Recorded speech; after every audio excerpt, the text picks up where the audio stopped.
আজ আমাদের মধ্যে উত্তম চরিত্র না থাকার কারণে আমরা আমাদের আকাবিরদের পথ থেকে বিচ্যুত হয়ে যাচ্ছি। আমাদের ভিতরে উত্তম চরিত্র না থাকার কারণে আমরা পশ্চিমাদের অনুসরণ করছি। শুধু তাই না, আমাদের ভিতরে উত্তম চরিত্র না থাকার কারণে আমাদের মা বোনেরা আজ ধর্ষিত হচ্ছে, যুবকরা মাদক সেবন করে এই সমাজটাকে নষ্ট করে ফেলেছে, ঠিক কিনা? আসসালামু আলাইকুম ওয়া রাহমাতুল্লাহি ওয়া বারাকাতুহু।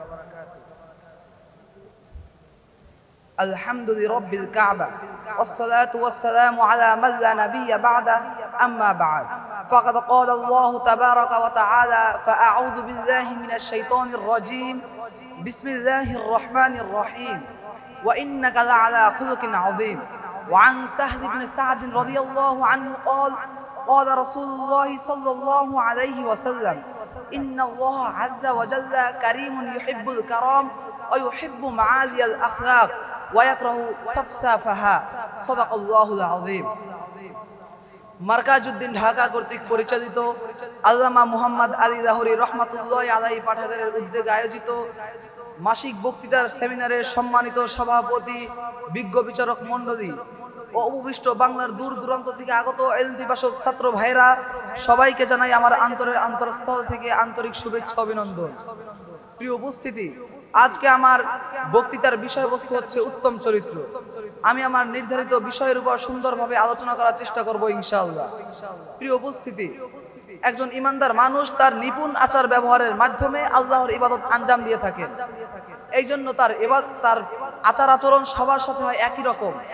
তার এই আখলাক মানুষের প্রশংসা করবার জন্য নয়, সম্পদের জন্য নয়, পদমর্যাদার জন্য নয়।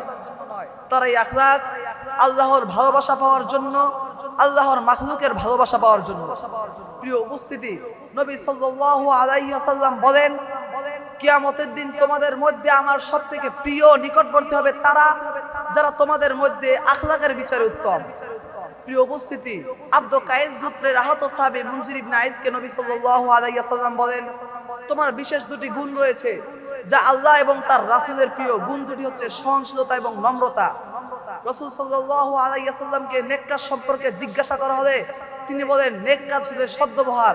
তিনি আরো বলেন, তাকে আরো জিজ্ঞাসা করা হয়েছিল কোন বস্তু সবথেকে বেশি জান্নাতে নেয়, উত্তরে তিনি বলেছেন আল্লাহর ভয় ও উত্তম আখলাক। প্রিয় উপস্থিতি, রাসূল সাল্লাল্লাহু আলাইহি ওয়াসাল্লামের কাছে এক মহিলার অবস্থা তুলে ধরা হয়েছিল। সে নামাজ পড়ে, রোজা রাখে, সাদকা করে, নেক আমল করে, কিন্তু তিনি পড়শিদের মুখে কষ্ট দেয়। রাসূল সাল্লাল্লাহু আলাইহি ওয়াসাল্লাম বলেন এমন নারী জাহান্নামে যাবে। প্রিয় উপস্থিতি, হাদিসে কারিমে নবী সাল্লাল্লাহু আলাইহি ওয়াসাল্লাম বলেন ইন্নামা বুইসতু লিউতাম্মিমা সালিহাল আখলাক, আমাকে প্রেরিত করা হয়েছে উত্তম আখলাকের পূর্ণতা দানের জন্য। প্রিয় উপস্থিতি, এর দ্বারা বোঝা যায় নবী সাল্লাল্লাহু আলাইহি ওয়াসাল্লাম এসেছিলেন আমাদেরকে উত্তম আখলাক শেখানোর জন্য। প্রিয় উপস্থিতি, রাসূল সাল্লাল্লাহু আলাইহি ওয়াসাল্লাম ছিলেন সবথেকে বড় বীর, সদা সত্যবাদী, সবথেকে বেশি ধৈর্যশীল। রাসূল সাল্লাল্লাহু আলাইহি ওয়াসাল্লামের এই বৈশিষ্ট্যের সাক্ষ্য ইমানদারদের আগে কাফেররা এবং নেককারদের পূর্বে বদকাররা দিয়েছে। প্রিয় উপস্থিতি, আজ সাহাবীদের উত্তম চরিত্রের দৃষ্টান্তের প্রতি লক্ষ্য করলে বোঝা যায় তাদের উত্তম চরিত্র কেমন ছিল। তাদের উত্তম চরিত্রের আস্থা তো ছিল তেমন। খন্দকের যুদ্ধে হযরত আলী রাদিয়াল্লাহু আনহু এক কাফেরের গলায় তরবারি ধরেছিলেন তাকে হত্যা করার জন্য। যখন সেই কাফের হযরত আলীর সাথে না পারল, তখন তার মুখে থুতু মারলেন। তখন সাথে সাথে হযরত আলী রাদিয়াল্লাহু তাকে ছেড়ে দিলেন এবং বললেন, আমি তোমাকে ইসলামের খাতিরে হত্যা করতে চেয়েছিলাম, কিন্তু এখন যদি আমি তোমাকে হত্যা করি তাহলে আমার নিজ আক্রোশে হত্যা করা হবে। প্রিয় উপস্থিতি, যখন কোন মুসলিম সিপাহ সালার সাহাবীগণ কাফেরদের অধ্যুষিত এলাকা দখল করতেন, সেখানকার বাসিন্দাদের সাথে খুব সুন্দর ব্যবহার করতেন। সেখানকার বাসিন্দাদের সাথে ব্যবহার এতই অমায়িক ছিল, সেখানকার বাসিন্দারা বলতে বাধ্য হতেন নিশ্চয় মুসলিম জাতি হচ্ছে পৃথিবীর সর্বোৎকৃষ্ট জাতি। প্রিয় উপস্থিতি, রাসূল সাল্লাল্লাহু আলাইহি ওয়াসাল্লামের ঘাড়ে এক যুদ্ধে এক দুসর নামে এক কাফের তরবারি ধরেছেন এবং বলেছেন, ইয়া মুহাম্মদ মাইয়াম নাউকা মিন্নি, হে মুহাম্মদ তোমাকে আমার কাছ থেকে কে রক্ষা করবে? তখন রাসূল সাল্লাল্লাহু আলাইহি ওয়াসাল্লাম বলেছেন, ইয়ামনাউনি আল্লাহ, আমাকে আল্লাহ রক্ষা করবেন।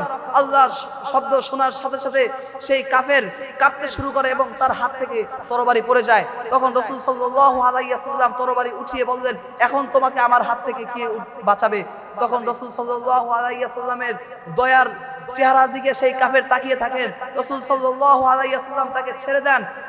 তার এই উত্তম আদর্শ দেখে সেই কাফের সাথে সাথে মুসলমান হয়ে যান। প্রিয় উপস্থিতি, আনাস রাদিয়াল্লাহু আনহু বলেন, আমি 10টি বছর রাসূল সাল্লাল্লাহু আলাইহি ওয়াসাল্লামের খিদমত করেছি, কিন্তু তিনি কখনো একটিবারের জন্য বলেনি, আনাস তুমি এই কাজটি কেন করনি।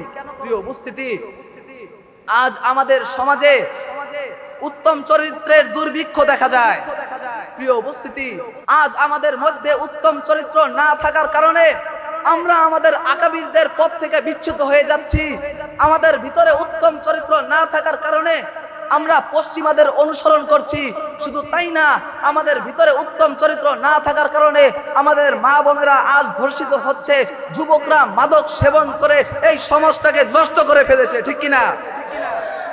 প্রিয় উপস্থিতি, আমি বলতে চাই, যদি কেউ আদর্শ মানুষ হিসাবে নিজেকে জাতির সামনে প্রেরণ করতে চায়, তাহলে তার ভিতরে উত্তম চরিত্র থাকা আবশ্যক, ঠিক কিনা? প্রিয় উপস্থিতি, যদি এই অশ্লীল সমাজকে বদলাতে হয়, এই অশ্লীল সমাজকে সুশীল সমাজ হিসাবে গড়তে হলে প্রতিটি মানুষকে উত্তম চরিত্র অর্জন করতে হবে। প্রিয় উপস্থিতি, উত্তম চরিত্র অর্জন করতে হলে আমাদের রাসূল সাল্লাল্লাহু আলাইহি ওয়াসাল্লামের সুন্নতকে অনুসরণ করতে হবে। কেননা তার প্রতিটি আদর্শের ভিতরে, প্রতিটি সুন্নতের ভিতরেই রয়েছে উত্তম আখলাক। তাই আমি বলতে চাই, জীবনের প্রতিটি ক্ষেত্রে রাসূল সাল্লাল্লাহু আলাইহি ওয়াসাল্লামের সুন্নত অনুসরণ করা এবং নিজেকে উত্তম চরিত্রবান একজন মানুষ হিসেবে গড়ে তোলা। আল্লাহ রাব্বুল আলামিন আমাদের সবাইকে উত্তম চরিত্রের অর্জন করার তৌফিক দান করুন। আমিন। নাসরুম মিনাল্লাহি ফাতহুন করিব ওয়া বাশশিরিল মুমিনিন। আসসালামু আলাইকুম ওয়া রাহমাতুল্লাহ।